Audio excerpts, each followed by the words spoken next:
It most likely was under the tree in thousands of homes across Canada this Christmas, and if it wasn't the Wii, then maybe there was a child crying tears of joy at the sight of Xbox 360 or maybe PlayStation 3.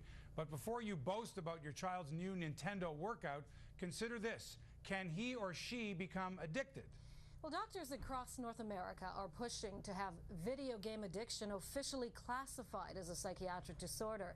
And there are online forums talking about the negative impact gaming is having on young adults and children. Joining us now by telephone is a woman behind the website Online Gamers Anonymous, Liz Woolley. And here in studio we have Christina Winterburn, the author of forthegirlgamers.blogspot.com.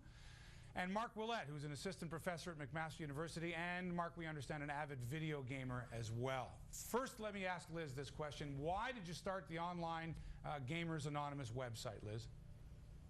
Well, it's actually an organization now, and we've been registered as nonprofit. I started it in 2002 after my son, who was 20 years old, became addicted to the EverQuest computer game. And he had been playing games for 10 years before that, and none of them affected him the way that game did. And it pulled him in.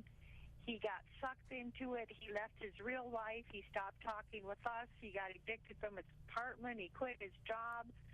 And after a year and a half of struggling with him and this addiction, he ended up committing suicide in front of the computer with the game on it.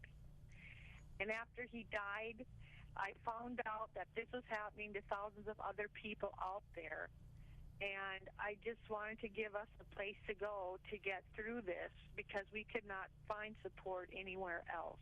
Mark, I am shocked at the number of young people I know who are absolutely obsessed with video games. And I'm wondering, do you think that video game addiction is a growing problem in our society? Do you want to? Mark. Mark, okay. Yes and no. I mean, it's one of those very difficult topics to really address. I think the very first academic study that came out was Elizabeth and Jeffrey Loftus, who are well-known clinical psychiatrists, and in the early 1980s, and they said that video games had a potential to be addictive because of what they call the reward schedule that video games have. The randomness of the rewards that you receive, the joy, the pleasure you receive from the video game is a very addictive type of reward schedule, but it's also a reward schedule that we see even in our daily lives as a parent, as an educator, and gambling addictions obviously are based on very much the same sort of reward schedule. So it's very much been around, and we've been aware of that potential for at least 25 years. Christina, you play in video game competitions, you write for a couple of video game blogs. Gaming is obviously a huge part of your life, but is it your entire life? Are you addicted to gaming? No, I wouldn't consider myself addicted to gaming. I mean, it is a big part of my daily life. I do like to play video games. I like to write about them. I even make crafts for video games. But I have an outside life, and as an adult, I know that I have other things that I have to do. You know, we all have to go to work and make money, and we have to eat. We have to do basic social activities with other friends to be just a normal, rounded human being. Can you see, however, how people can become addicted? Oh, definitely. I mean, like anything in life, whether it be chocolate or gambling or alcohol, anything can become an addictive substance if it fulfills those things that someone's missing in their lives. I mean, there are a lot of people out there that are unhappy with their life, and the one thing that makes them happy, they decide to fill that hole in their life with it. So for some people, you know, games like World of Warcraft or EverQuest, you know, they can go online and they can be with all these people and they can play another character and they feel happy being that other character on that online world. All right, so let's talk about this game EverQuest. I mean, Liz's son committed suicide. He had been playing video games for 10 years, no problems. He starts playing this game EverQuest. He becomes a totally different person. He withdraws and eventually commits suicide. Is EverQuest the type of game that we really should not allow? And this meant that he was 20 years old when he died. Should we not allow this game? Should this game be banned? What does this game have that would turn a human being into someone totally different? Well, I did research into that, and many people contacted me after my son died, and I was informed that, and I think EverQuest was one of the beginning games that it was very well designed to be addictive, and it was designed with psychologists on the staff to use any hooks that they could to get the people on as long as they could, because when they originally designed this game, they were going to charge them by the time they used it.